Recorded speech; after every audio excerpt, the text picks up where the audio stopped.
Notice देने के बाद ईडी ने अरविंद केजरीवाल जी को गिरफ्तार किया है। एक दो बार नोटिस नहीं दिया है, 9 बार नोटिस दिया है। और जब उन्होंने अपना जवाब नहीं दिया, अपने बयान नहीं दर्ज कराए, जो ईडी इनसे पूछताछ करना चाह रही थी वो सामने नहीं आए और लगातार कोर्ट जाते रहे। हाई कोर्ट ने उनको एंटीसिपेटरी बेल देने से इनकार कर दिया, फिर ईडी ने उनको गिरफ्तार कर लिया। इसके बावजूद कुछ लोग कह रहे हैं कि नहीं केजरीवाल ईमानदार है। कुछ लोग कह रहे हैं कि केजरीवाल जी की जो गिरफ्तारी है गलत है। मैं आपको उनके कुछ पाखंड बताता हूं। पार्टी बनाने के पहले केजरीवाल कहते थे भ्रष्टाचारियों की 100% प्रॉपर्टी जब्त करने, उनकी नागरिकता खत्म करने और उनको आजीवन कारावास फांसी देने के लिए कानून बनना चाहिए।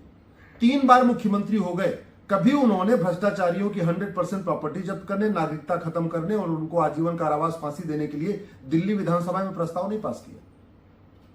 पहले यही केजरीवाल कहते थे प्रॉपर्टी आधार से लिंक होनी चाहिए। 3 बार मुख्यमंत्री हो गए, प्रॉपर्टी को आधार से लिंक करना भूल गए। और मैंने जब पीआईएल फाइल किया और कोर्ट ने केजरीवाल को नोटिस जारी किया कि ये प्रॉपर्टी आधार से कब तक लिंक होगी, तो केजरीवाल जी मेरी पीआईएल का विरोध कर रहे हैं। ये भी कड़वी सच्चाई है। यही केजरीवाल कहते थे पुलिस रिफॉर्म होना चाहिए, इलेक्शन रिफॉर्म होना चाहिए, जुडिशियल रिफॉर्म होना चाहिए। 3 बार मुख्यमंत्री बन गए, कभी एक भी बार दिल्ली विधानसभा में न पुलिस रिफॉर्म पे चर्चा हुई, न जुडिशियल रिफॉर्म पे चर्चा हुई, न इलेक्शन रिफॉर्म पे चर्चा हुई। चलो दिल्ली में जो दिल्ली विधानसभा है यहां इसको फुल पावर नहीं है, लेकिन पंजाब विधानसभा के पास तो फुल पावर है। तो अगर वो कुछ कानून भ्रष्टाचार के खिलाफ दिल्ली में नहीं बना पा रहे थे तो प्रस्ताव तो पास करके केंद्र को भेज ही सकते थे। और पंजाब में तो बाकायदा उनकी सरकार कानून भी बना सकती है। तो सच्चाई है कि आज तक 3 बार मुख्यमंत्री बनने के बाद भी केजरीवाल ने न कभी घूसखोरी के खिलाफ दिल्ली विधानसभा में चर्चा किया, न जमाखोरी, मिलावटखोरी, कालाबाजारी खत्म करने पे दिल्ली विधानसभा में चर्चा किया, न मिलावटखोरी रोकने पे दिल्ली विधानसभा में चर्चा किया, न काला धन बेनामी संपत्ति को खत्म करने पे दिल्ली विधानसभा में चर्चा किया, न आय से अधिक संपत्ति खत्म करने और माफिया राज खत्म करने पर उन्होंने चर्चा किया। उन्होंने किया क्या? जो 300 शराब के ठेके थे उसको 3 गुना कर दिया। जहां दिल्ली के हर वार्ड में 1 शराब का ठेका था, उन्होंने 3 शराब का ठेका खोलने का लाइसेंस दिया। और दिल्ली इस समय पूरी तरीके से नशे में डूब चुकी है। दिल्ली में लाखों पिता नशेड़ी बच्चों से परेशान है और नशे का कारोबार बढ़ाया है केजरीवाल ने। दिल्ली में लाखों बहनें नशेड़ी पतियों से परेशान है और ये नशे का कारोबार बढ़ा है केजरीवाल के राज में। लाखों बच्चे नशेड़ी बाप से परेशान है और ये जो नशे का कारोबार बढ़ा है ये केजरीवाल के राज में बढ़ा है। आज तक उन्होंने कभी भी जिन बातों को कह के आए थे, लोकपाल पास करेंगे, ऐसा लोकपाल बनाएंगे कि मुख्यमंत्री भी जेल में जाएगा, ये भी जेल में जाएगा, वो भी जेल में जाएगा।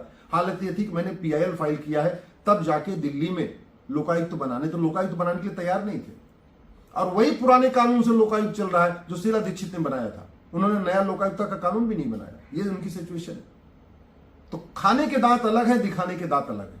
केजरीवाल खुद को कहते हैं मैं ईमानदार हूं, लेकिन भ्रष्टाचार खत्म करने के लिए एक भी उन्होंने कभी कानून नहीं बनाया। और वैसे भी आप ईमानदारी से दिल पे हाथ रख के सोचना, कभी भी दिल्ली विधानसभा में भ्रष्टाचार पे चर्चा हुई क्या? नहीं। और वास्तव में अगर केजरीवाल ईमानदार है, वास्तव में सिसोदिया ईमानदार है, सत्येंद्र जैन ईमानदार है, संजय सिंह आजाद है, तो मैं उनको तरीका बता रहा हूं। आप अपना narco polygraph brain mapping test करवाइए और मीडिया के सामने लाइव होने दीजिए test. Narco polygraph brain mapping test ऐसा कोई खतरनाक नहीं है कि आपकी शरीर खराब हो जाएगी, आपकी तबीयत खराब हो जाएगी। एक इंजेक्शन लगता है, उसी में नार्को टेस्ट हो जाता है, पॉलीग्राफ टेस्ट हो जाता है, ब्रेन मैपिंग हो जाता है। मैं तो केजरीवाल जी से कहता हूं, आपको ईडी ने गिरफ्तार किया है, कोर्ट में एक एप्लीकेशन मूव करिए कि मैं अपना नार्को टेस्ट, पॉलीग्राफ टेस्ट और ब्रेन मैपिंग कराना चाहता हूं, वो भी लाइव कराना चाहता हूं मीडिया के सामने।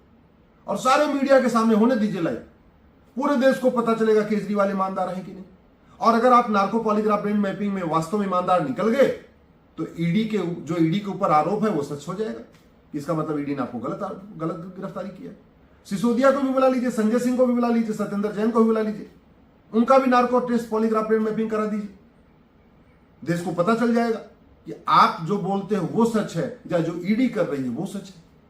बतौलेबाजी से काम नहीं चलेगा। अब वो जमाना चला गया कि आप कहोगे कि ये भ्रष्टाचार है, लोग उसको भ्रष्टाचारी मान लेंगे। आप किसी को कह दोगे ये भ्रष्ट है, उसको मान लेंगे ना। अब तो लोगों को सबूत चाहिए, एविडेंस चाहिए। वो जमाना चला गया जब आप कहते थे केजरीवाल शीला दीक्षित भ्रष्ट है, ये भी भ्रष्ट है, वो भी भ्रष्ट है, वो भी भ्रष्ट है, और सबने आपकी बात मानी, सबने आपको ऐतिहासिक हिस्टोरिक मैंडेट दिया। और उस मैंडेट के बाद आपने क्या किया? न आपने कभी one nation one police code लागू करने की मांग किया, न कभी आपने दिल्ली में जस्टिस विद इन ईयर लागू करने के लिए कुछ किया। आपका वादा था ना, हम ऐसी व्यवस्था कर देंगे कि दिल्ली में जस्टिस विद इन ईयर होगा, हम इतनी कोर्ट बना देंगे कि दिल्ली में मुकदमों का फैसला 1-1 साल में होगा। और सच्चाई तो यह है कि आपने हमारे एमएलए एमपी कोर्ट जब हमारी पीआईएल था उसका विरोध किया। आप चाहते नहीं एक जल्दी जल्दी मुकदमों का फैसला हो, और आप इसलिए नहीं चाहते हो जल्दी जल्दी मुकदमों का फैसला होगा तो जल्दी जल्दी सजा होगी, और सजा होगी तो सफेद पोश नेता जेल में जाएंगे तो दुकान बंद हो जाएगी। आपके खाने के दांत अलग है, दिखाने के दांत अलग है, ये पूरी तरीके से मैं अच्छी तरीके जानता हूं। और अगर मैं तो आपके समर्थकों से कहता हूं, जितने आम आदमी पार्टी के समर्थक हैं, मैं सबसे कहता हूं कि आप डिमांड करो कि केंद्र सरकार को भ्रष्टाचारियों को 100% प्रॉपर्टी जब्त करने, नागरिकता खत्म करने और फांसी देने के लिए कानून बना चाहिए। आप डिमांड करो, दिल्ली विधानसभा का विशेष सत्र बुलाइए, विशेष सत्र में बोलिए, एक प्रस्ताव पास करके भेज दीजिए। पंजाब में भी आपकी सरकार है, पंजाब में भी एक विशेष सत्र बुलाइए, नशा तस्करों के खिलाफ फांसी देने का कानून के लिए प्रस्ताव पास करिए, भ्रष्टाचारियों को फांसी देने के लिए प्रस्ताव पास करिए, काला धन बेनामी संपत्ति 100% जब्त करने के लिए प्रस्ताव पास करिए, आय सही संपत्ति 100% जब्त करने के लिए प्रस्ताव पास करिए। आपके पास देश में 2 विधानसभा है, दिल्ली विधानसभा आपके पास है, वहां ऐतिहासिक बहुमत है, पंजाब विधानसभा आपके पास है, वहां भी ऐतिहासिक बहुमत है। तो आप कम से कम दोनों विधानसभाओं से प्रस्ताव पास करके दिखाइए। आपको लगता है कि आप ईमानदार हो, narco polygraph brain mapping test करवाइए और कानून बनाने की मांग करिए। दूध का दूध, पानी का पानी हो जाएगा। वास्तव में बीजेपी की सरकार गलत कर रही है, ये कैसे पता चलेगा? अरे ऐसे पता चलेगा जब आपका नार्को टेस्ट होगा, पॉलीग्राफ टेस्ट होगा, ब्रेन मैपिंग टेस्ट होगा। आप वास्तव में ईमानदार हो तो एकदम दिखा दो पूरे देश को, केवल बतौलेबाजी करके थोड़ी होगा। अब आपकी बातों को कोई नहीं मानने वाला, क्योंकि आपने 3 बार मुख्यमंत्री रह के भ्रष्टाचार के खिलाफ ढेले भर का काम नहीं किया। आपने केवल कमीशन खोरी किया, शराब में कमीशन खोरी किया, जल बोर्ड पानी में कमीशन खोरी किया, टैंकर में कमीशन ले रहे हैं आप, चाहे आपका हेल्थ डिपार्टमेंट में कितनी कमीशन खोरी हो रही है। आप 50-50 करोड़ का शीश महल बनवा रहे हैं जनता के टैक्स के पैसे से।